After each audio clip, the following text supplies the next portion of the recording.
अक्षरा सिंह ने भोजपुरी में बुलवाए dialogue. The great खाली ने कहा, हम रउआ सबसे बहुत प्यार करीला।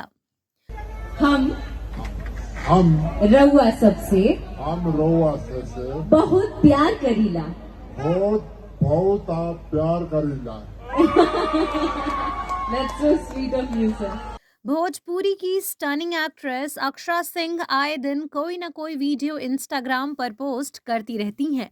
वह अपने सोशल मीडिया अकाउंट्स पर बेहद ही एक्टिव हैं और वे अक्सर चर्चा में भी रहती हैं।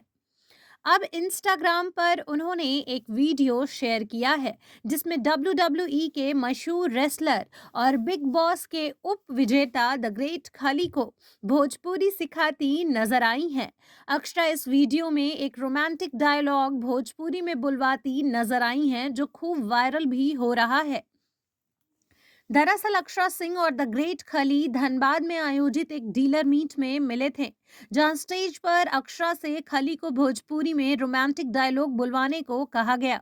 इसके बाद अक्षरा ने उनसे डायलॉग बुलवा ही लिए। अब तक सबको रेसलिंग में चित करने वाले खली ने भोजपुरी में कहा कि हम रउआ सबसे बहुत प्यार करीला। खली के इस डायलॉग से वहां खूब तालियां भी बजीं, जिसके बाद अक्षरा ने कहा कि बहुत अच्छा लगता है आप सबों के मुंह से भोजपुरी सुनकर। वहीं अक्षरा ने अपने इंस्टाग्राम पर पहले पोस्ट में लिखा, जितने आप विशाल हैं उतना ही विशाल और सुंदर आपका मन है, गॉड ब्लेस यू। इसके बाद अक्षरा ने एक और पोस्ट किया जिसमें उन्होंने लिखा कि जहां हो ग्रेट खली वहां किसी की न चली। आपको बता दें कि अक्षरा सिंह सोशल मीडिया पर काफी एक्टिव हैं। वो रील्स बनाती हैं जिसे लोग खूब पसंद करते हैं। एक बार फिर उनका वीडियो वायरल हो रहा है। भोजपुरी के दर्शक इसे खूब पसंद कर रहे हैं।